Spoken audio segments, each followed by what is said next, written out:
Imbrochável, imbrochável, imbrochável, imbrochável, imbrochável. Isso é nada mais que um espetáculo de degradação da democracia. Em primeiro lugar, devemos observar que ele não falou nada sobre os 200 anos de independência do nosso país. Ignorou a presença solene do presidente de Portugal. Não citou o coração de Dom Pedro, que eles gastaram um dinheirão para trazer lá do Porto dentro de um pote de palmito. Não soltou uma mensagem sobre fraternidade ou união. Como sempre, destilou seu ódio e a divisão. E em segundo lugar, é preciso que consideremos que isso é o ápice de uma trajetória. Isso não começou agora. Esse Bolsonaro golpista é golpista desde que ele estava no exército. Ou nós vamos esquecer do que o seu superior, o coronel Carlos Alfredo Pellegrino, falou sobre ele? Você não sabe ou você não lembra? Então, ele disse que o Bozo não tinha pensamento lógico, não era muito inteligente e era muito ambicioso. Bom, na época, ele só não percebeu o tamanho do talento que o Jair tinha para acumular imóveis com dinheiro vivo. Pois é, isso foi dito depois que o exército resolveu expulsar o Bolsonaro da instituição e abafar a tentativa de terrorismo do excrementíssimo ao formular um plano de explodir bombas em dependências militares e na adutora do Guandu. Portanto, esse Bolsonaro golpista existe sim desde sempre, mas ele era irrelevante. E quando ele passou a ter relevância? Dia 1º de janeiro de 2019.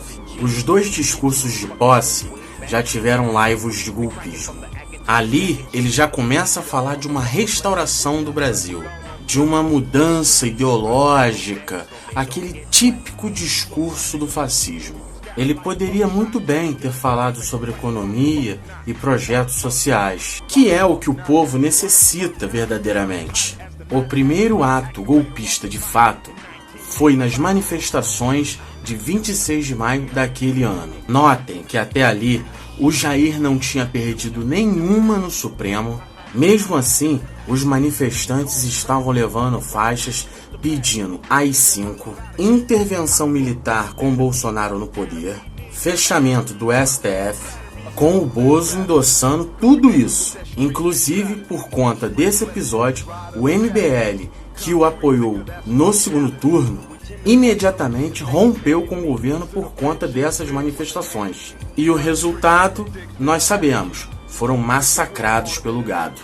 Outro fator que surpreendeu nessas manifestações foram os ataques ao Rodrigo Maia, então presidente da Câmara, que era aliado do governo, eleito presidente com os votos dos bolsonaristas, e que estava tocando a reforma da Previdência, que era fundamental para o governo não quebrar logo de cara.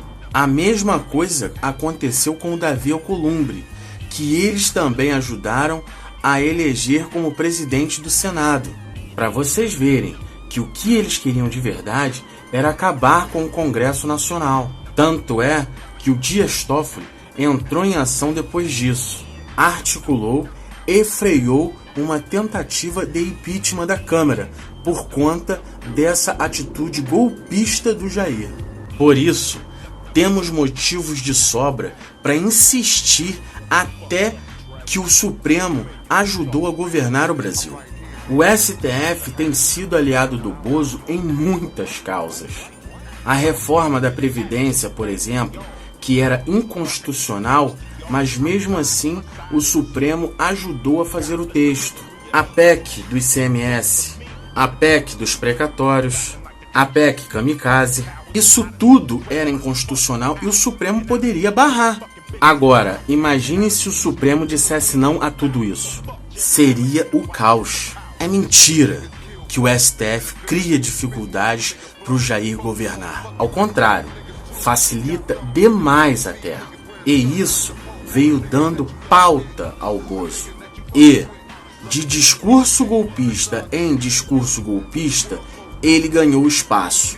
De maneira que hoje nós temos um subversivo no poder, que faz apologia aberta da luta armada nas fuças dos militares. Tenho certeza que o Lula ganhando, ele não pregará um golpe através da luta armada, como o Bozo vem fazendo. Até porque o histórico dele tá aí. O cara foi presidente por 8 anos. Ainda mais agora, que ele já está bem idoso e tem o Alckmin como vice. Mas, digamos que ele ficasse maluco e acabasse entrando nessa onda golpista. Vocês teriam alguma dúvida de que os milicos fingiriam que não estão vendo nada, como fazem com o Jair? Hoje nós temos um presidente de extrema direita que prega luta armada no poder. É inacreditável. O cara não é pego pelo impeachment porque comprou a maioria dos deputados através do orçamento secreto. O Arthur Lira nunca viu tanto dinheiro na vida. E não é pego pelo crime comum, porque nós temos um procurador-geral da República que concorre com o advogado-geral da União para saber quem defende mais o presidente. E assim os crimes vão se amontoando.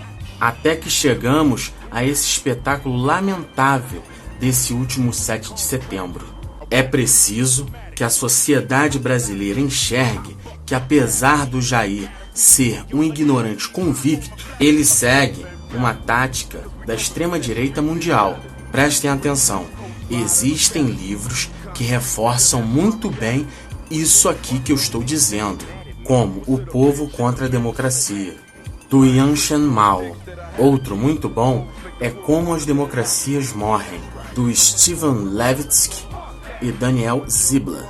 Te recomendo também Uma Mulher do Establishment americano, Fascismo, um Alerta, da Madeleine Albright.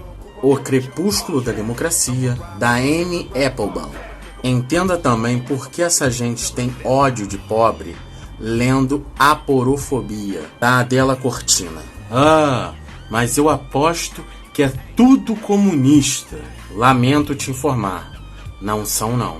Os dois autores de Como as Democracias Morrem até que são social-democratas, ou seja, centro-esquerda. Mas os outros são autores liberais, centro-direita e direita. O fato é que mesmo com toda a sua estupidez, a família Bolsonaro está ligada a essa extrema-direita internacional. E, infelizmente, como todos esses livros demonstram, as democracias estão despreparadas para enfrentar essa vagabundagem, que questiona a existência da própria democracia. E essa pauta de anti-aborto, anti-isso, anti-aquilo, é tudo conversa mole. É só puxar aí um pouquinho que vocês vão ver que pelo Jair, o filho 04 nem viria ao mundo. Isso é pauta de última hora, só para convencer os idiotas, como ele mesmo já disse. Tem muita gente que é hipócrita. Os idiotas, dá pra gente convencê-los, trazer pro nosso lado. Mas ele é cristão. Conversa fiada.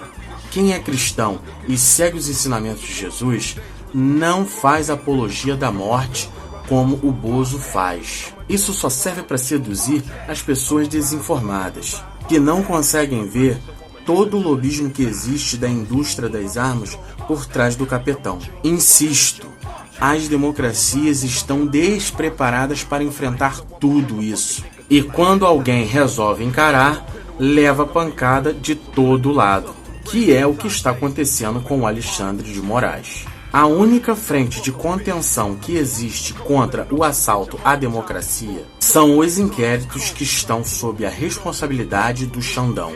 E só está lá desse modo porque jamais a PGR se moveu. E a imprensa também se mostra refém dessa conversa de liberdade de expressão. E não podemos confundir crime com liberdade de expressão. Se assistiu até aqui, deixa um like aí, compartilha. Tamo junto.